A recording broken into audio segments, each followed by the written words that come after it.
Hello, I'm Janet. And I'm Amber. And we are two girls and a bottle of wine. Because men like boobs. And girls like wine. It's Friday. When was the last time we podcasted on Friday? Have we ever podcasted on Friday? I don't know that we've ever podcasted on Friday. I think we've podcasted on like Saturdays and Sundays, but never Friday. Right? So I think we're a little work tired, but we have some adult beverages to make us feel better. Yes. About life. What are you drinking? I am drinking a wine that I have been wanting to try for a while. It is a Pinot Noir, and it is Juggernaut. It's got like a picture of a lion on the front of it, like a really scary lion, and it's really good. Nice. It's a red wine. Yeah. And you're drinking Truly lemon? Yes. I have a lemon one, and it's halfway done, so I've got a backup of orange. I like the citrus ones. I can't do citrus. Ugh. Have you tried any of the Trulies? They have berries. Yes. Do you like them? I do like Truly, yeah. I like them because they're 100 calories, 1 gram of sugar per can, and only 2 carbs. Exactly. They're also really refreshing, so they're really nice. And it's hot. Yeah. I can't. I don't remember the last time it was October 9th, and I was like, whoa. And Steve's coming home within the next week. And he likes to keep it pretty cool in here. So I'm just like relishing in the warmth. So the air hasn't been on for 2 weeks. And I open the windows at night, get the air in. But this afternoon I was like, oh, Janet. I didn't turn on the air, but I'm enjoying the basement right now, which is rare to be in a tank top in my basement. Yeah, it's been stupid hot. Our house has been at like 78, so I turn on the air until Nick goes to bed. And then when Nick goes to bed, he turns it off. Because then overnight, like it gets so cool that by morning, our house is at like 62. So, which is amazing. Yeah, but it's supposed to get cool this weekend. I think Sunday? I don't know. I don't watch the weather, but I'm super excited. I think the high Sunday is only 60. And we've been in the high 80s, breaking records like nobody's business. Rock on. Bring on the cooler weather. I don't need the SNOW, but I do need the cooler weather. We spell it out. Yep. So we were going to have Ashley. We were going to actually record on Wednesday, but my computer failed us. And all three of us hopped on. We were going to record. Ashley's back. Woo! And my computer, I know. I think we got more content in the last, couple seconds we've been talking than we did that night. Right. We didn't get past, a minute of recording. And I was like, guys, gotta stop. Guys, gotta stop. So I think I figured it out, hopefully, and we seem to be flowing. But unfortunately, we lost Ashley. She is getting ready to come back to Colorado. But I don't want to give away anything that's going on in her life, because when she finally does come back, that's going to be like half the podcast. Yes, exactly. She's got lots. She's got lots of stuff. So we have been contacted by a movie representative. We're going to be in a movie. No, I'm just kidding. And we have this amazing opportunity. There's a movie coming from Paramount Home Entertainment called Spontaneous. It's a film based on the hit novel by Aaron Starmer, which I hadn't really heard of. I think it's more of a young adult novel, but I may check it out after this. And we have 5 digital copies of the film to give away. So if you're listening, message us on Instagram or Facebook, and the first 5 people to do that will get a free digital copy. Amber, do you want to tell us a little bit about the movie? Yes, I do. So, it is written and directed by a gentleman named Brian Duffield, this is his directorial debut. Woo, Brian. Right? And it stars Katherine, Langford, Charlie Plummer, Haley Law, Piper Perabo, who I love, and Rob Hubel and Yvonne Orji. I guess it is a limited release.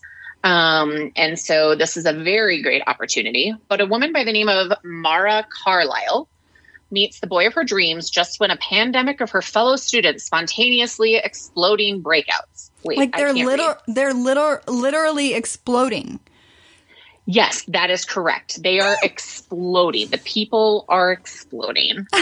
Yeah. And so when these students in her high school start to explode, literally, Mara and Dylan is played by Charlie Plummer, and Mara is played by Katherine Langford. they struggle to survive in a world where each moment may literally be their last. So as an unexpected romance blossoms between them, Mara and Dylan discover that when tomorrow is no longer promised, they can finally start living for today. And after the death of many of her friends and her boyfriend, Mara must come to terms with what life means to her. Yeah, so guys, get ready for the most outrageous coming-of-age love story about growing up and blowing up. Yeah. So, follow us on Instagram at @2girlsandwine. Message us through there. Or on Facebook, you can message us through there as well. First 5 people get a free digital download because people aren't going to movie theaters anymore. So this is it. And we all know you need something to watch. So yeah, let it be this and learn to live for today. Yeah. Speaking of watching, I'm very excited for the CMA Awards. I know. November 11th. I'm excited about it too. Time is just flying. It really is. The fact that Amazing Race starts next week, I'm like, what? How is I mean, we're in the middle of a pandemic still, but hey, the year is almost over. But speaking of the CMAs, the hosts were announced this last week. Reba McEntire, who's dating an actor from CSI. Did you see that? No. You Google that right now, Amber. I'm going to. This is insane. When did she start dating that person? I don't know. It was announced this week as well. Oh. And she's going to be joined by Darius Rucker. So Reba has co-hosted like 5 times. This will be her 5th time. But this is Darius's first time. And it's going to be live from Nashville's Music City Center. So that'll be interesting to see how they're going to do a live CMA award show. That'll definitely be interesting. Mm-hmm. Oh, yeah. She's dating a guy named Rex Lynn who previously starred in CSI Miami and most recently has been part of Better Call Saul and Young Sheldon. What? Oh, yeah. He has been in Young Sheldon. He plays the principal. Yeah. You are correct. Dang. I was a big CSI Miami fan. Were you, Horatio? The glasses? I was a fan for like 6 to 8 months when I first moved to Colorado for some reason. It was all I watched, and then I never watched it again. So, I think it was one of those shows. It was on at all hours of the day. And when I worked overnight radio, I gotta say, while songs were playing and I wasn't talking, I was watching CSI Miami. There you go. All right. Dancing with the Stars. Yeah. So Carol Baskin was out last week. Thank God. Disney already happened. And it was kind of like, is there going to be enough to watch? Any drama? Yeah. Oh, yeah. There was drama. There was drama. And with Anne Heche. I know. So this week they focused in on songs that meant something to them. Mm-hmm. And so each star kind of had a story behind the song that they were dancing to and what it meant for them and kind of gave us a little bit of an insight to who they are. And so, for our love, Caitlin Bristow, she dedicated her song to Jason, which it was so sweet. I almost cried. They were so cute. And watching Jason watch it and have him cry, so adorable. I love them. And that's my favorite Luke Combs song. It's how I fell in love with Luke Combs. Beautiful Crazy. If you haven't listened to it, listen to it now. Yeah, it's a really good song. Mm-hmm. So she did that. And then Anne Heche, I don't remember. Do you remember the song that she danced to? Because I don't have that information. But she danced to Rise by Katy Perry. Okay. So she gave a little bit of the insight to what it was like dating Ellen DeGeneres when she fell in love with Ellen, and at a time when it wasn't as acceptable. Not that they aren't still struggling now, but it was a little bit less acceptable to be out and gay in the entertainment world back then. And she talks about how hard it was to say, her producer or whatever from the show she was on at the time said, you can't bring Ellen to this premiere. And she did it anyways. And she talked about how she was then banned for the next 10 years of ever acting, and she was removed from her role. And it was disheartening, but it was so interesting to hear her story because I don't know that I've ever really heard it. And although it was in such a little short quip, it was a really great story. Mm-hmm. But she then was, after the drama, so there was drama, as they were narrowing down everybody. Now, I don't remember who it was, but Tyra Banks made an error, maybe?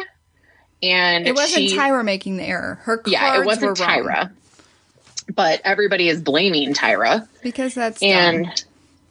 And they all want her fired, even though, whatever.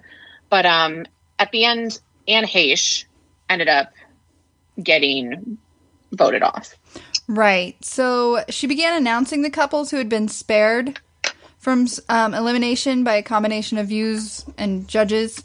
But she accidentally dismissed Aldama, saying she was safe. And then she dramatically copped to a live TV error, bringing Aldama back.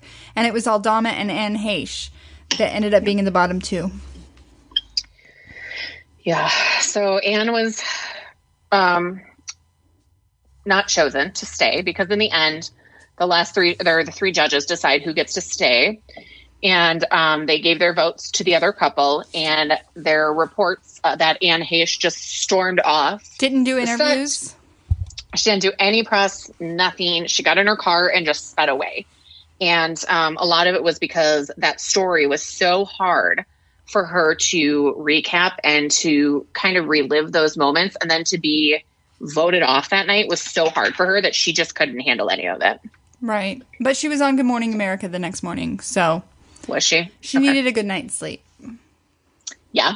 I mean, it's got to be hard. They go through a lot. I mean, they're spending hours in that dance studio. It's emotionally and mentally and physically draining. So let's give her a little grace. Give Tyra Banks a little grace, people. Right. AJ McClain brought the Backstreet Boys back. All right. Oh, my God. That was so much fun. So much fun. I loved that. And he's pretty awesome. He was probably not on my radar as one of my favorites from the boy band, but he's quickly rising.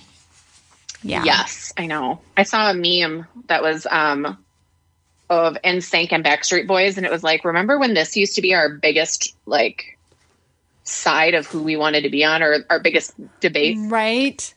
Oh, you should share that meme to the Two Girls page. It was so funny. I'll have to find it again because I don't remember where it was, but it was funny. All right, Masked Singer. Yeah, so the last time we recorded was on a Tuesday, and Masked Singer was the next night, and they like blew it up. Like they changed the whole thing. There's a group B. Well, so there's normally the last couple seasons they've done it. There's been a group A, group B, and group C. Right. I think. But did they wait to, because this is my first full season. It was a little weird that they did like group A and then group B and then went back to group A. So that was definitely a little bit different. Yeah, I don't know. That group B, it was really good. They were really interesting. I was not a huge fan of the ending, but. Oh, you mean when the gremlin? Yeah. So I don't know Mickey Rourke very well, but what I know of him, he's a little like cranky and a little like, this is my world. You're just living in it. So he was the gremlin. He sang Stand By Me. And before he was about to exit the stage, he told Nick Cannon that he wanted to take his mask off right then and there. He says it's too damn hot. So no one got to vote. He eliminated himself immediately, but he said it was fun. I mean, it's fine. It's just the way that it all went down, and it was just this weird, I don't know, like you said, Mickey Rourke is a wild card. Yes. But we also got to see the snake, which is the first Masked Singer costume to feature animatronics. Fancy. Yeah, and they performed I'm Gonna Be 500 Miles by the Proclaimers, leading guesses to his identity of John Legend, David Diggs, and Leslie Odom Jr. I feel like this group was very interesting because there was also like an alligator, crocodile. There was a crocodile. There was a seahorse. A whatchamacallit? A whatchamacallit. I thought that and then the little baby. The baby alien. So nobody can see their body or anything. So I don't know. Mm-hmm. It's going to be interesting. And then before this week's Masked Singer, there was a bit of a tease that there might be a new singer added to the lineup, but the costume was just Robin Thicke's big head on a cardboard cutout. People thought it was going to be Joel McHale. And it was Joel McHale. It was, yeah. I mean, he's on every season. McHale. Yeah, he's great. I love him as a guest host. Is. He's See, again, funny. This is my first season, so I'm going into this with virgin eyes. I don't know what to expect. He was on it like 5 times last year or something, or last season or something like that. He's hilarious. Him and Kim Jong are really good to kind of going off of each other. So he opened the show by singing Blurred Lines. Yes. And I guess he's never actually performed or sang. Yeah, it wasn't bad though. Mm-mm. I mean, it wasn't as amazing as these other contestants, but it was not bad. Now, so did you notice that it looked like there were people in the audience this time? So I've heard they're doing shots from last season or previous seasons. Well, so I've heard that too, but this time it actually looked like they were showing the judges and it looked like people were standing behind them, or they were showing the stage and it looked like people were on the stage. Or like next to the stage. I don't know. It's all very confusing. It doesn't really matter. I was just confused. I'm sure they wouldn't be doing that. They would get some heat. Massive heat. Yeah, this is true. So this week, both of our TVs cut off before the end of the show. So we had to Google to find out that Brian Austin Green was the one revealed. I'm really sad that we didn't get to actually see that. And I get it. Nobody at me, which is a new term by one of my employees. She says at me. That's been around for a while. Yeah. Well, I don't know that term. So she says it to me all the time. It's hilarious. I love it. But I don't even remember. I know that I can look for it online. I was going to say, but I YouTube. wanted to see him I wanted to be able to see him take that head off. Mm-hmm. And do the little banter and everything. But no, I had to look on Google. And none of the judges got it right. Someone guessed Jason Priestley. Jason Priestley. So that was the closest. And someone guessed his ex-wife, Megan Fox. Oh, yeah, that's right. Yeah. But, I mean, his clues were towards Megan Fox. Mm-hmm. And Fox, being on Fox and stuff like that. So it makes sense. All right. Yeah. Fun time. I'm glad you guys got me into this Masked Singer thing. It's very entertaining. I love it. Yeah, I love it. All right, Big Brother. Oh, so much has happened with Big Brother. Oh, my goodness. So since we recorded last, yes, Kevin and David were on the block. Yep. They were nominated by Cody.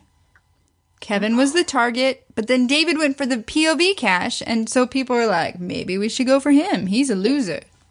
Well, $10,000 is $10,000. And he was never going to make it to the end. Never. I would have done the same thing. I realized why everybody was mad, but I was like, come on, you guys, even if you guys vote out Kevin tonight, the next time you're going to vote out David. Give it up to the kid. Let it go. Right. So I was like, good for him. I would have taken the cash too. So Cody was HOH. Cody won POV, so noms did not change. We get to eviction night, and it's a triple eviction. They've never had a triple eviction, Amber. That was insane. I loved it, so much. I loved every minute. So fast-paced. Yes, I did too. So first off, Kevin was evicted. Yep. By unanimous vote, I believe. No. Well, David and then Kevin. No, right? Kevin got evicted first. Everyone voted to evict Kevin. Then Memphis won head of household, nominated David and Nicole. You are correct. I had to go back because it went so fast and I didn't take notes. I had to go back. Memphis nominated David and Nicole. Christmas won the power of veto, but kept the noms the same because, she's right up Memphis's rear end. Yeah. And they go to vote. Tyler votes to evict Nicole. Christmas votes to evict Nicole because they had talked to Enzo, and Enzo said, oh, yeah, I'll vote to evict Nicole. He did not. So David was evicted, but Nicole had 2 votes. That shook that little girl.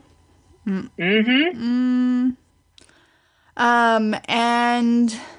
it's been talked about a lot since then. It really has, yeah. And then Tyler won HOH. He did. He did a big move. He put Danny and Nicole on the block. Which I loved. Do you like Danny? No, I hate her. Okay. I wasn't a fan either. I don't like her either. He then also wins Power of Veto, keeps the nominations the same, and they voted Danny out. I was a little shocked they voted Danny out. But I guess Nicole hasn't been winning, so... Right. Nicole isn't a threat. I mean, she could get all the way to the end, and she's still not going to be a threat. And she was so butthurt, and Danny was butthurt too, and blah, blah, blah. Did you watch last night's episode? I did watch last night's episode. Yeah, Danny's very sad. Oh, my God. So hurt that Cody would vote to evict her, because that's her best friend. I mean, I think in the end... if Nicole gets out, she could be thrown into this. But I think Devon and Danny are going to be like the worst people to vote in the end because they're so emotionally invested. And that's where they're getting into it, where I have appreciated so y'all know I love Tyler. He's my guy. And I was so heartbroken last night. But he handled it so well. Wait. So, to get to that point, Cody won HOH after the triple eviction. Again. Yeah. He nominates Tyler and Christmas, and I wasn't sure if they were going to go after Tyler. I was hoping they wouldn't. I know. And then they did. And so Cody won. Yes, Cody won Power of Veto. Yep. And kept the nominations the same. Tyler was evicted by unanimous vote. Yeah. Well, and I think Tyler knew that it was coming anyways, and he tried his best to try and, get himself to stay. But he even admitted, he was like, their best move is to vote me out. Like, it's not to vote Christmas out, it's to vote me out. And if they hadn't taken a chance at Tyler right then and there, then they would have never gotten another chance. I don't think. And that's kind of how it went down during Tyler's season anyways, which I'm still mad about. And I say it every time we talk about it, but Casey shouldn't have won. But Who's they Casey? failed to... I know who Casey is. I was being sarcastic. Oh, yeah. Because nobody remembers her. It's ridiculous. But when he just kind of laughed it off and he got out and he was like, yeah, this is how it is. Like, I don't hold a grudge. Like, I just loved the way he handled it. And he appreciated the game and he knew that he was going to be the best option. I mean, even when Julie Chen asked him, Mundas, asked him if they made the right choice, he was like, yeah. They absolutely did. So it'll be interesting to see what happens over the next week or so. With him gone, because it's been Cody, Tyler, Memphis, Cody, Tyler, Memphis. I wonder who's going to win. You think Memphis will win HOH? I don't know. I said to Nick last night, and I know that both you and Nick tend not to like Enzo, but... Meow, can go bye-bye. He has done... fairly well up to this point. I think Cody's played a good game, but Enzo stayed way under the radar until right when he needed to.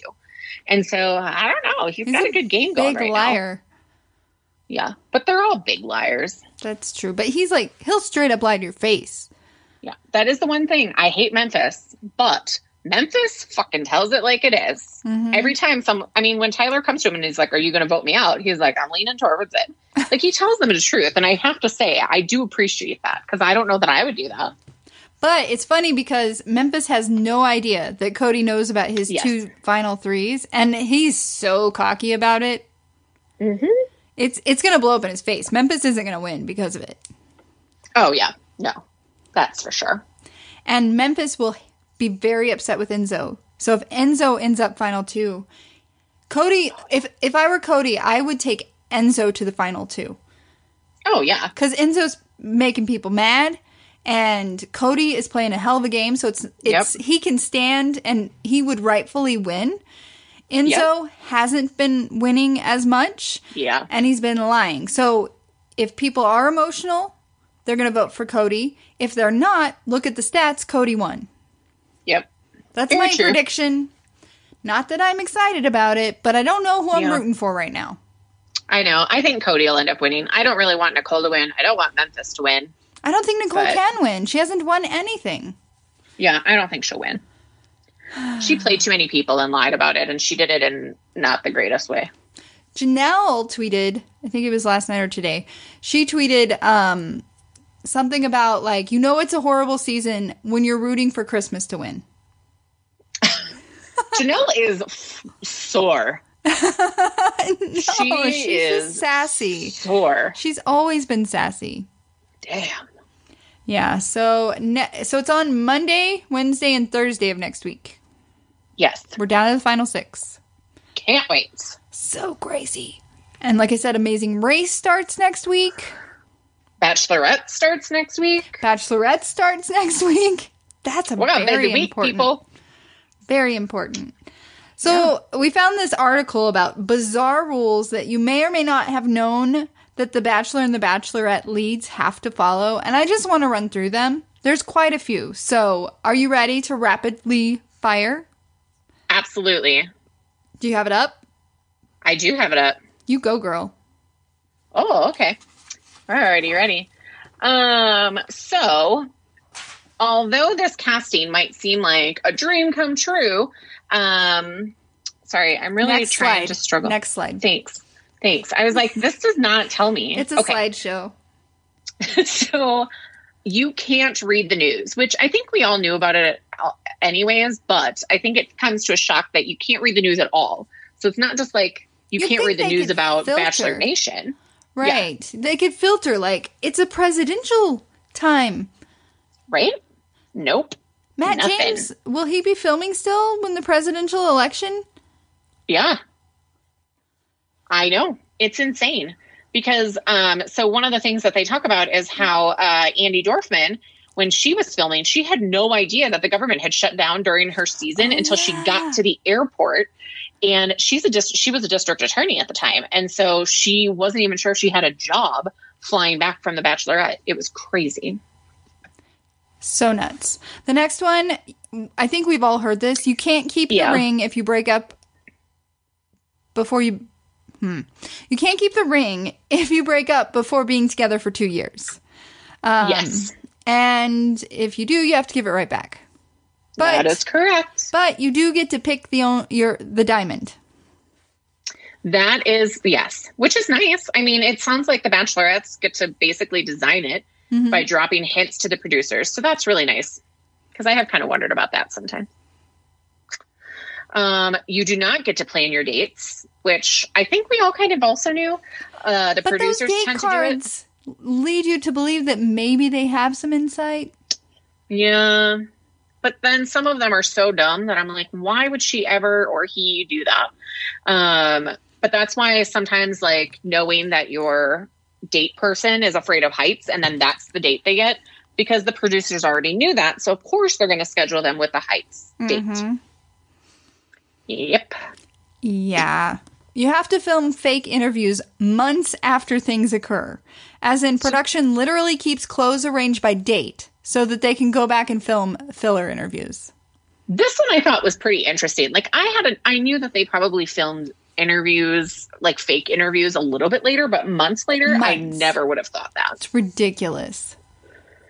We also knew this. You have to give up your cell phone. Like, you don't get your cell phone at all. And so, you are completely cut off from the world. And even though there are some people before you at me, didn't Claire like that Tayshia tweet? Well, normally the Bachelorette or Bachelor, a lot of them tend to have somebody else running their account so that way people don't always know when they're filming. Our title is going to be Don't At Me. Yeah, that's going to be great. You can't speak to just anyone on night one. Bachelorette Emily Maynard revealed in her book, I Said Yes, that those Can I Steal You moments during the very first rose ceremony are more orchestrated than it looks on TV because producers pretty much control who gets time with the lead, which makes me feel so much better because there tends to be a crazy person in the first night. Yeah. Every set. I mean, I will say that some of these things in here, although I'm not all that thrilled with them, it does make me feel a lot better about the individuals that are the main lead because I get mad at them a lot. Right. So this next one kind of made me sad. Yeah. You don't always get to pick who gets the first impression rose. That one made me so sad. It turns out that Emily wanted to give Ari her first impression rose, but she wasn't allowed. She was basically talked into giving it to someone else less threatening to other contestants. Like, how sad is that? It's so sad. That's horrible. And isn't it like a lot of the Bachelor seasons, the first impression rose, or is it the other way around? The Bachelorette? It's the other way. It's the Bachelorette. The first impression rose, that person tends to be near the end. I also wonder if that tends to be... So Emily Maynard, I didn't watch her season, but from what I know, she tends to be a little bit more submissive. And so I wonder if some of these other bachelorettes have been more outspoken and said, no, absolutely not. Like, this is my first impression rose. This is what I'm going to do. So I do kind of wonder about that, because that tends to be the person they end up with. So, you don't necessarily get to pick who goes home, which I kind of thought this might be the case. We did, yeah. So the show's contract allegedly states that the Bachelor and the Bachelorette must follow all of producers' rules, directions, and instructions in all matters, including participant selection. Meaning, if someone you hate is bringing in good ratings, you're stuck with them. Mm-hmm. Which that one made me feel really good, because I was like, okay, Luke P. Every time I'm so mad, Luke P. that, yeah, this mother effer needs to be on the show. That's why. Now, this one, I already knew that Colton, because Colton had kind of talked about this before his book came out. So you cannot show your erection. So no boners, people, for obvious reasons. But that doesn't mean they don't happen. So as Colton Underwood kind of talks about, the production or the producers are sensitive to guys who find themselves in a hard, quote unquote, situation. And he didn't know that until he was in the ocean with Cassie in Thailand, and production said they needed me for an interview, and he was not ready to get out of the water. And so a lot of times they try to film around it and make sure that like something is hidden, or you put like a pillow there, or so things are strategically placed to try and help them disguise their boners. But let me tell you, Matt James season, I'm going to be on boner watch. And something happened with Ben Higgins. Wasn't there a picture or something that was posted with him and JoJo? Yes. Where they were in the water, in front of a waterfall, kissing, and... Yep. Yeah. And he was like, hey, man, it happens. It's natural, guys. It's just like farting. Let it go. While we're on the topic, you're supposed to use protection. Note that condoms are straight up provided during the fantasy suites, at least according to Bachelor Crystals. And it would make nothing but sense that they would provide condoms. Right? Which I also think that we've heard before. And again, going into fantasy suites, they're allowed to literally prepare their bodies. So Andy Dorfman talks about how she did extra crunches in the gym. She shaved her legs and even got the unbearable but necessary Brazilian wax, which that shit hurts. I've never done it. Not okay. Never done it. I've done it a few times. Not recently, but a while ago, and it was not ideal. I've heard this next one. You can't say process. Sean Lowe told Glamour that anytime you call it a process, they'll make you retape it and say journey. That's hilarious. It is. It's quite and ridiculous. Funny. Yes. Agreed. So you don't pick where you propose. Mm-hmm. That would be up to Mr. Henchman himself, Chris Harrison. Sean Lowe revealed in his memoir that they planned a gorgeous setting, including a bridge and a pond they dug just for the occasion. So that was all producers. It's not like they're putting them in the slums to propose. They're always amazingly beautiful, but they're produced. They are. Just like everything else. I would not hesitate to agree to this next one. You have to agree to a full makeover. Right? While contestants have to fend for themselves, Bachelor and Bachelorettes get a full-blown makeover from ABC, complete with custom-tailored suits for the men and gorgeous gowns for the women. I mean, why not? Let's do it up. They have to keep their casting entirely secret. I mean, we knew that, but literally the entire world, including grandparents, parents, blah, blah, blah. No one can confirm the news until ABC is ready to say that you are the Bachelor or Bachelorette. That Tayshia replaces. Yep. You have to look the part. The Bachelor loves itself a bikini moment, and Emily Maynard said she had to wear skimpy swimsuits in 50-degree Bermuda weather because producers wanted the shot. Oh, hell no. Yeah. No, this is why I can never be on the show. I would be purple. So fast. I would be purple. Yeah, for sure. You can't contact your contestants before filming, which we all know this has happened. Especially that since, thanks to spoilers, most of them are revealed in advance anyways, before the show even goes into production. So there were rumors that Claire Crowley broke this rule with Dale Moss, but they've since been firmly shut down by Dale's sister. Maybe she's teaming up with Claire and Dale to prevent them from having to pay money. I don't know. Yeah. Was that a good idea? No. Hi, Piper. You aren't allowed to interact off camera. The nugget of info comes from Sean Lowe again, who said in his book that there is an ironclad rule of no interactions off camera. And I didn't put his other information in the notes. Can you share that about the cute little note that he and Katherine exchanged about Snuggleville? No, because I think that's on the Cosmopolitan one. Oh, okay. And I guess to do it from the Yahoo. When they were getting ready to fly somewhere, on his little boarding pass, he wrote Snuggleville for Katherine. Yeah, I thought that was adorable. They're adorable. Next, you aren't supposed to have sex before the fantasy suite. So this rule does get broken occasionally, but it usually happens without producers noticing. Unless cameras are literally filming, which was the case with Bachelor Ben Flajnik, who had sex with Courtney Robertson in the ocean. Ben and I did have sex in the ocean. She talks about in her memoir on camera. So it was immediate, but it was only for 20 seconds, and it was just the tip. Oh my. And we all know that Bachelorette, our love, Caitlin Bristow, also had sex with Nick Viall beforehand. So we know what happens. And they let her bring him in her room. So it's not like they put a stop to it. And I think Claire had sex with Juan Pablo in the ocean. Didn't she? Oh, I think you may be right. Yeah. You can request a therapist. Colton did. Apparently, the therapist was on site during production of his season. Well, that says a lot. Mm-hmm. I mean, I think it's good that they offer that, but, you know. You sometimes have to take speech classes. So Jillian Harris says that producers made her go to speech therapy to lose her accent, which I think is horrible.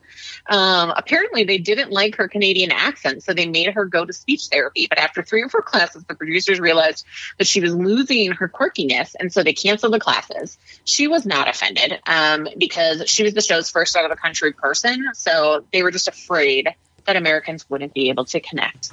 This next one's kind of a duh. You can't be seen in public with your winner, but we know Caitlin accidentally Snapchatted Sean in her bed before the reveal. But she was forgiven. They didn't come after her for money. Right? Even though, I mean, she's done a lot of things outside of character.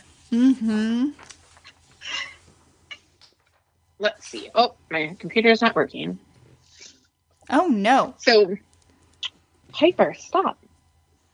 Producers actually turn it out for the couple, though. So since couples can't go to public or go out in public, they start life together post-engagement. And producers hook them up with a swanky hotel before they go their separate ways. As Andy Dorfman revealed that her and Josh were given a sprawling mansion overlooking the Caribbean equipped with a manicured lawn, pool, hot tub, and a full-time staff. And we all know that they have little rendezvous as well. Mm-hmm. As we all know, you can't eat food on the dates. They send them food in their hotel rooms beforehand, so they can only look at the beautiful food that's put in front of them. They can't eat it. Thank Jesus. Because that noise would drive. You were just chewing and talking. I don't have any food in my mouth. But like 2 minutes ago. But it's not the chewing and talking. It is the noise of chewing. Okay. All right. It is the smacking. And I haven't eaten all day. What do you want from me? I'm sorry. I didn't eat breakfast. I didn't eat lunch. I didn't even eat snacks. I'm sorry. I had gum on my way home. I'm sorry. Okay. Hangry much? Hangry much? Yes. Don't at me, Amber. That's a new phrase for sure. Okay. You can't give contestants a heads up about hometowns. So Brad Womack got into big trouble when he told Emily Maynard that she was getting a hometown date before the rose ceremony. She said in her book, all bachelors and bachelorettes were sternly warned not to spoil any surprises on camera, but Brad did get in trouble. Mm-hmm. Yeah, I just realized that my thing about Sean Lowe was in this next point, which is you can't have sanctioned one-on-one time. So I actually have the words to read. Sean managed to sneak a cute note during a flight where he crossed out the destination on his airline ticket and wrote Snugglesville instead to let her know that he wanted to cuddle. Super cute. That could have been in either point, though. It could have been, yeah. Mm-hmm. So you can't kiss in front of other people? They do. Makes no sense. They do in proximity, but it's not like you're standing in a group and start making out. Right. Except for Leslie Murphy and Sean Lowe did the whole Guinness Book of World Records. But the other girls weren't there. It was a one-on-one, yeah. Yep, you are correct. So you're not supposed to make out with the lead in front of everybody else. You're going to make it weird for everybody else. I remember that was a thing we didn't do in JoJo's season, and this is coming from Wells Adams. Love him. Love him. And that's why it's can I steal you or go talk or make out. Mm-hmm. Yeah. You're not supposed to say I love you. I think that's why Ben Higgins got in trouble for saying I'm falling in love with you. But Ali Fenatowski confirmed as much to Nick Viall on her blog, saying, when I was the Bachelorette, the producers were always like, don't tell someone you love them. Don't tell them. It's a rule. You're not supposed to say it because you can change your mind. I mean, yeah, and that could give away who's winning the season. Yep. So next, you can get fined $5 million for spoilers, which I think Caitlin had mentioned once before in one of her podcasts. But in case you were wondering why Claire and Tayshia are staying quiet about their messy season, it's because apparently $5 million, they don't want to lose that. No. Fair. You have to agree to code names. What would your code name be, Amber, for you and Nick? Angry Unicorn. That would be He's angry. And you're Unicorn. Oh, okay. Yeah. Angry and Unicorn. What is because there's that character, the Angry from, what is the movie? Yep. It's the Pixar movie of like all of the feelings. He's angry. Mm-hmm. Yeah, and I'm a sparkly unicorn. What is it called? I have no idea. Emotions, feelings. I don't know. Something like Pixar. The Up. Something Up? Is it Up? No. That's the movie Up. Oh. Are you Googling? Yeah. What is it? Inside Out. Inside Out. I watched it like 3 times one weekend with the kids. I love it. So ridiculous. So I guess Sean and Katherine were Bonnie and Clyde. Oh, yeah. So that's cute. Go ahead. So side note in regards to the fact that you are not allowed to spoil or do any spoilers, as Janet had already pointed out, Caitlin accidentally spoiled that Sean Booth won her season by Snapchatting him in bed, but ABC apparently forgave her and she never had to pay out the $5 million. We knew that. Oh, we're backwards because here's the code name thing. Next. It's you, right? You have 0 rights to your own dang wedding. The goal of The Bachelor and The Bachelorette is getting engaged, right? Cool. Well, if you actually go through with the wedding, please don't forget you've sold your soul to the ABC devil. They own the exclusive rights to everyone's nuptials. And I think, like, Caitlin, when her and Sean were together, made several comments about how ABC didn't seem interested in hosting their wedding. Well, Des and Chris never got a wedding either. They got a wedding, obviously, but ABC never wanted anything to do with it. Mm-hmm. So, but I mean, on the other hand, I don't care. As long as I get some say in it, if you guys are paying, have at it. Right? I don't want to have to pay for it. I'm good with it. So you cannot opt out of dates. I know what you're thinking. Claire Crowley refused to come out of her room for dates, thanks to falling in love with Dale Moss. Well, from what we hear, she was... What? It's not confirmed. We've heard that happen. Well, you should have just seen the facial expression Amber threw at me. Don't at me, Amber. Go ahead. Sorry. Well, because the next item is that she was also recast. So, not to mention trapped on set until filming was over. So, there you go. I didn't copy those notes into my notes. You have to stay mic'd up literally all the time. Leslie Hughes told the Daily Beast that they are on you at all times. As soon as you wake up in the morning, your mic is put on. When you go to bed, it's taken off. What about when you have to pee? Yeah, I think you still mic up. And then they just listen to you pee. Or what if you have to pee? And poop. Ooh. Sploosh. Hope you don't have diarrhea. Oh, God, yeah. Sorry, I went weird. So, I thought that this next one was actually going to be all the way back talking about fantasy suites, but you got to take an STD test, which actually I'm kind of comforted to hear. Mm-hmm. But safety first, people. Tests are crazy on the set, but honestly, it makes sense given that many Bachelor and Bachelorettes end up having sex in the fantasy suite. So let's play it safe, people.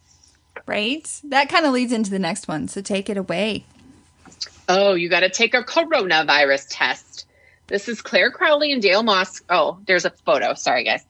There's a photo of Claire and Dale kissing on the set in the middle of a global pandemic. You better believe they were tested for coronavirus first. In fact, the entire cast and crew were tested regularly throughout production, which makes perfect sense. Mm-hmm. You have to wake up super early, which I kind of always thought, and you stay up super late. Emily Maynard revealed in her tell-all book, I Said Yes. How many times is that book going to be dropped in this article? Oh, right. Guys, no joke. Group dates start at 9 a.m. and go until midnight. So if they start at 9 a.m., you wake up at 6 to shower, get pretty, do the things. Yeah. Unless you have Amber's beautiful eyelashes. I know. Side note, Amber has glitter and I do. Aqua blue. Yeah, it's like a tealish aqua kind of color. Yeah. Yeah, there you eyelashes. Go. Anyway, sorry. They're gorge. And finally, you are not allowed to break up until ABC says so. So let's say Claire and Dale break up tomorrow. Sad times. But more importantly, they aren't allowed to go public with the split until the end of the season due to spoilers. So case in point, these two. And it shows a photo of Peter and Hannah Ann. Mm-hmm. So that makes a lot of sense as to why people are already so angry by the time they break up on camera, because they've been told they can't do it until right then. So they're probably more mad at ABC than the person they're breaking up with. Right. So next week, we're going to go over Matt James's women. We're not going to do that because we have plenty of time. Plenty of time. So next week, we're recording on a Tuesday, the same night that Bachelorette starts. So we're going to drop Matt James's women, and then we'll start talking all about Bachelorette stuff the following week. That's right. Now, the last thing I want to talk about is 2020 hair trends. Woohoo! Do it, because I'm ready to shave my head at this point. What? You did that? Yeah. I know, and it wasn't that bad. I don't know why everybody complains about it. It grows Why back. do you want to shave your head? Because sometimes the hair just gets annoying. Like, right now, I'm just... Do you think it's because you had a shaved head for a while and you realized how freaking easy it was? Yeah. And I didn't look bad bald. You did not. So, I mean, even when it grew back, like, I kind of liked it when it was, like, little short hair growing back. It wasn't bad. Why don't you do, like, short, spiky stuff? Because I don't like keeping my hair at a pixie length because I have to go into the every 3 weeks cutting place. Yeah, I don't like that. I want it to be low maintenance. So that's why my hair is in a top knot like every day. Yeah, definitely. Pandemic has made me embrace the messy bun. And I don't wear makeup but like twice a week now. I know. With my eyelashes, I don't even need makeup. All right. So This is from Bustle, and they reached out to Frederick Fekkai of Fekkai Brands, Paul Mitchell's Paula Peralta, 901 stylist Sierra Kenner, celebrity hairstylist Derica Trailer, and Kim Kimball, and Trademark Beauty co-founder Joseph Main to get the lowdown on the hairstyles people will be rocking as the weather starts to turn cool and sweaters start to come out, and we start to rock our boots and drink our pumpkin spice lattes and jump in piles of leaves. Yes. So go ahead, you kick us off. I love the first one because I think that I want my hair shorter, which is a crazy thing that I never thought that I would say. But the first one is bogs. So they are saying that this is going to be super popular this fall because people aren't as concerned about having longer hair to style blowouts or updos now that it's time to try. So it's now time to try something different. Short hair is freer. It's chic, and has more movement. Plus, when you wear those big bulky sweaters with turtlenecks, it fits easier. And so the most important thing to get this style is to make sure that you use tools like Pinterest and Instagram to gather inspiration and show your stylist before the hair appointment so that way they can make sure that they're giving you the best color, cut, and healthy hairstyle. And I do think anytime you want to get your hair done. Like right now, I'm obsessed with curly hair. So there is this curly haired blonde that every time I'm like, remember, hairstylist, this is my goal. Yeah. Long curly blonde hair. The next one we kind of already talked about, pixie cuts. So a hairstylist that's a celebrity hairstylist and the author of All Hair is Good Hair sees shortcuts like pixies for fall 2020. People are going to want a fresh start and will be ready for a dramatic change. She says to talk to your stylist to determine which pixie style works best for your face shape. Not everybody has a pixie face. Yeah, this is true. Next is baby bangs, which I don't agree. I don't agree with this. No. I don't agree with bangs in general. Some people look great with them. I personally, no. I have a big forehead. I would love to rock bangs, but only like a fourth of the time do they look okay. Well, and again, it's a lot of maintenance. Like you got to make sure that you're trimming them all the time, or when you're going to grow them out, it's a pain in the ass. So for fall 2020, expect to see baby bangs rise in popularity. Baby bangs are just the right amount of change that people are craving when the seasons change. So it's easy to toss up your hair and keep your little baby bangs down to spice it up. That's fun to say. Have your stylist part a triangle section at the top of your hairline, grabbing from the left and right sides. Pull the hair in front of your face and cut to the desired length that you want your baby bangs. From there, you can part and slide down each side, blending them with the rest of your hair. Please do not do this, people. Just don't. Just don't. The next one I get naturally since I bleach my hair, long layers. Meghan Markle is practically the spokesperson for one of fall's biggest trends, long layers. A hair expert says long layers of all kinds will be popular for fall because they don't require much maintenance. Amber, for those looking to try something more inventive, shaggy layered looks will offer style without the need for constant upkeep. There you go. Mm-hmm. However, as I already talked about, I'm on to the next one, which is top knots. I am a big fan of top knots. Fall 2020 isn't just about cuts, and Peralta doesn't see easy, quick styles like top knots going anywhere anytime soon. We've got to be camera ready for those last-minute virtual meetings, and more the do-it-yourself hair trends are shaped by our safe, at-home lifestyle. So for her, top knots still reign and work for most hair types. And if you want the opposite of a pixie, that takes us to the next thing, which I would love to just be able to do this. I've been growing my hair out for years. It won't grow because I bleach it. Long lengths. While some are calling for a return for shorter styles like the bob and the pixie, we'll also see a lot of longer lengths, mid-length bobs, and longer layers. These are much easier to grow out if you can't get into the salon regularly. Yep. That's why I grow mine and put it in a top knot. Mm-hmm. But you can also use hair accessories. So Peralta predicts that front-facing styles, ones that keep interest near the face, will be popular, as well as hair accessories to help disguise moments when you haven't had time to give yourself a full-on blowout. Peralta recommends trying styles like a clip-in ponytail or a hairpiece like clip-in bangs if you want to experiment with something fun and easy. Don't have time to shampoo and your hair isn't cooperating? Consider using a scarf as a hair accessory. Please do not use clip-in bangs. No. I have definitely used a scarf as a hair accessory. On work days where I'm like, snooze, snooze, snooze, crap, I gotta go. Scarf it up. So if you see me wearing a scarf at work, you know what's up. I slept in. There you go. This next one, blunt cuts. They've been popular for a while now. Think of those blunt bob wigs Kim Kardashian wears. But according to the professionals, the style will be popular no matter what your length is. They add that the look is easy to maintain, a common theme from most 2020 trends. With its blunt ends, any cut will grow out evenly, causing little need for continuous salon visits. Plus, it's chic. There you go. Sleek side parts. I'm not sure I necessarily agree with this, but celebrity hairstylist Andrew Fitzsimmons sees sleek, chic side parts being popular for fall of 2020. He tells Bustle that many people have grown out extra length over summer and will be looking for new ways to style their hair, so a simple, sleek side part will do the trick.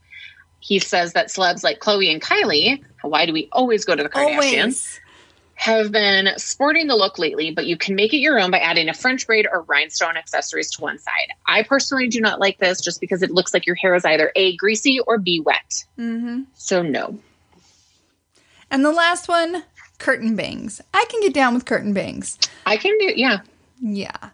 It's not since baby bangs, I had to say it again, are a trend. Don't think it's the only trend out there because curtain bangs are going to bring us into cooler weather.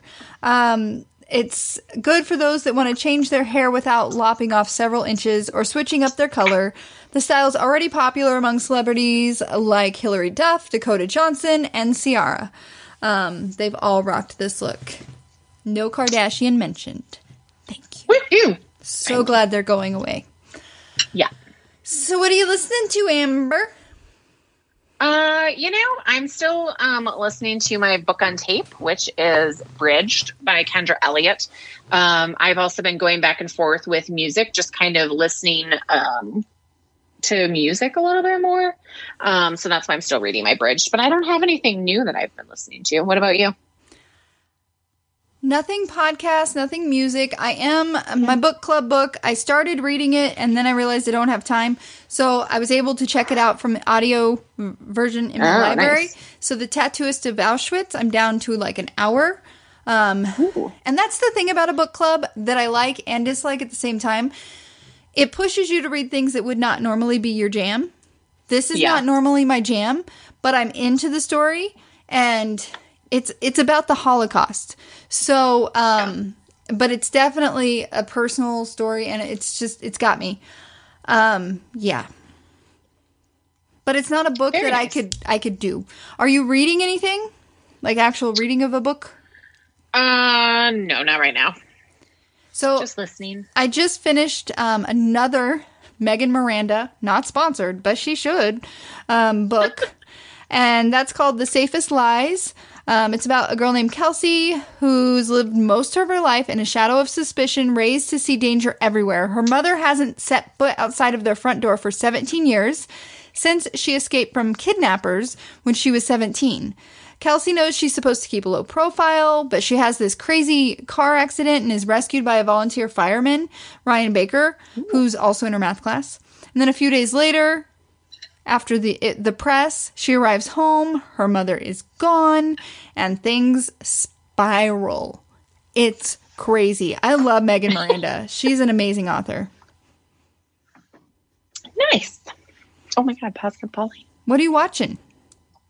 Outside of everything we talked about tonight. I know. I really only have time to watch what we're talking about. Like, I haven't watched anything new. I have been wanting to look at some stuff on Netflix. I've heard The Social. Oh, yeah. The Social something is really good. Google. Yeah. You have a computer in front of you. I know. Netflix. The social game, the social experiment, the social dilemma. Social dilemma. Yes. I've heard that. So I've heard that's really good. And I've been told to watch it multiple times, but I have not watched it yet. And so other than that, I'm just watching our stuff, and that's about it right now. So I've been watching Hallmark fall things. Hallmark Christmas things hit October 24th. Very excited about that. And also on Netflix, there's, Husband's Gone. Can you tell? Yeah. This will all change. On Netflix, there's a new one called Emily in Paris, and it's about this girl who lands her dream job in Paris. She's a Chicago marketing executive, and she kind of embraces her new life, juggling work, friends, and romance. And it stars Lily Collins. I really like her. Oh, yeah. I've heard about that one, actually, somehow. Maybe on TikTok I heard about it. How is TikTok? You haven't TikToked in a while. So I haven't TikToked in a while, but I do watch TikTok all the time. And, I have to say, people are flocking to TikTok. And I think the reason is because it was going to be taken away, right? Oh, it was going to be taken away. But it's so easy to find your own algorithm and to find the things that make sense to you. So every time I log on, I see nothing but positivity. There was a woman who, her name was Tia B. And she is currently in the hospital fighting leukemia, and she's been fighting it for like 180 days. She also got tested positive for COVID. Oh. And there's this group of positive guys that spread positivity on TikTok. And what they did is they created an entire day devoted to Tia. Mm-hmm. So on October 7th, everybody wore red and everybody danced for Tia because Tia couldn't dance. And so when I logged on to TikTok, all I saw was positive dancing and positive thoughts and hope for her. And it was amazing. And so, when Facebook is turning into this world that is nothing but negative and people arguing and people losing friendships over politics and wearing a mask, you go to TikTok and these people that you don't know brighten your day. And there's this one woman that I follow in California, and she wears this gold leotard, and she calls herself a Golden Unicorn Club or something like that. And she goes out on the street on her sidewalk on a busy street and dances. And she does like crazy, like stupid dances. Like they're not like choreographed. Right. She's just being stupid and funny, and she's wearing leotards. And I love it. And she comments on everybody's stuff when they comment on her. And so I got to tell you, I still love TikTok. It's all about the positivity, and it's so much better than Facebook. Nice. So feel it on the 1st. It is the 9th, but feel it on the 1st. What is that all about, Amber? Well, this month is extra special. So feel it on the 1st is making sure that you set aside a time every month, at least once a month, whether you are female or male, to feel your breasts and feel under your armpits, and make sure that you're looking for any type of lumps, discoloration, just anything that doesn't feel right. Any single lump, whether it's pea-sized or golf ball size. Make sure that you're noticing that. And the minute you feel a lump, no matter what it is, do not wait, get in and see your doctor. But on top of that, October is Breast Cancer Awareness Month. So it's extremely important this month that those of us that have gone through breast cancer get our stories out and make sure that we are promoting breast cancer awareness and how to be an advocate for your own health. I haven't seen a lot about Breast Cancer Awareness Month. And it's hard because those of us that have gone through breast cancer and part of that community, October tends to be something called pink washing. And it's where every company tries to make money off of pink washing. So they brand everything with, this is for breast cancer awareness, or this is pink, buy for this. But make sure that you know where your money's going. Research before you buy. Yeah.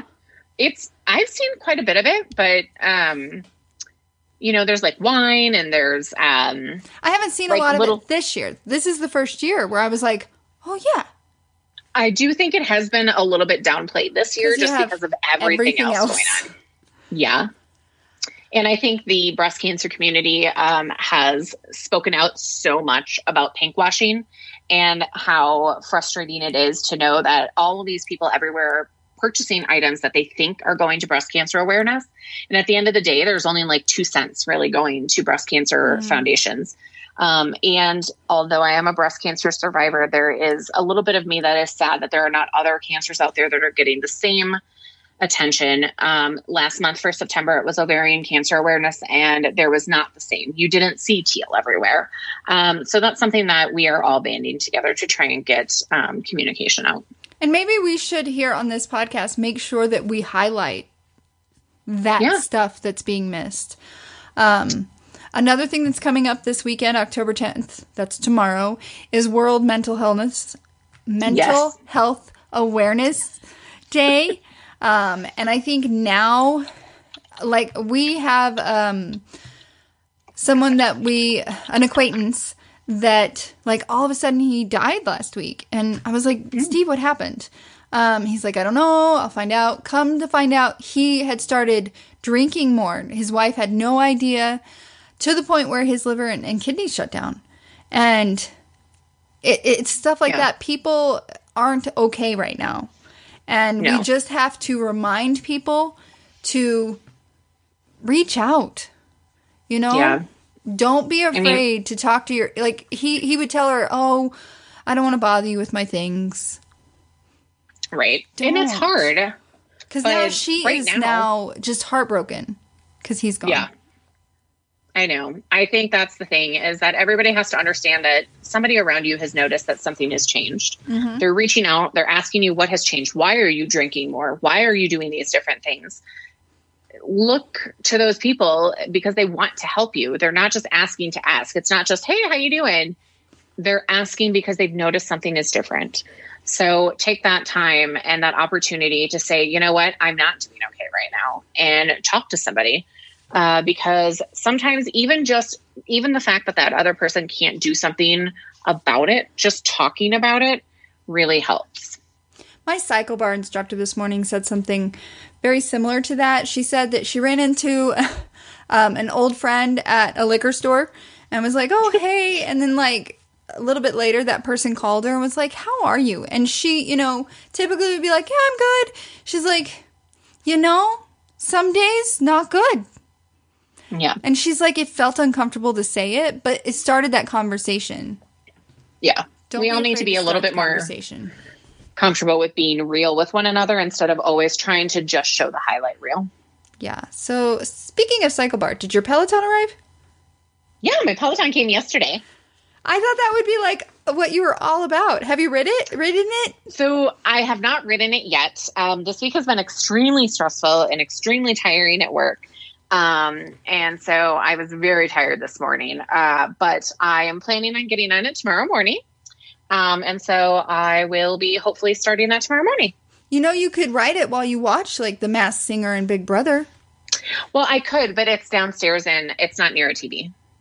You need to fix that. Do you watch Blake? Yeah. Blake Horseman? He watches Nuggets games. He watches Dancing with the Stars on his Peloton.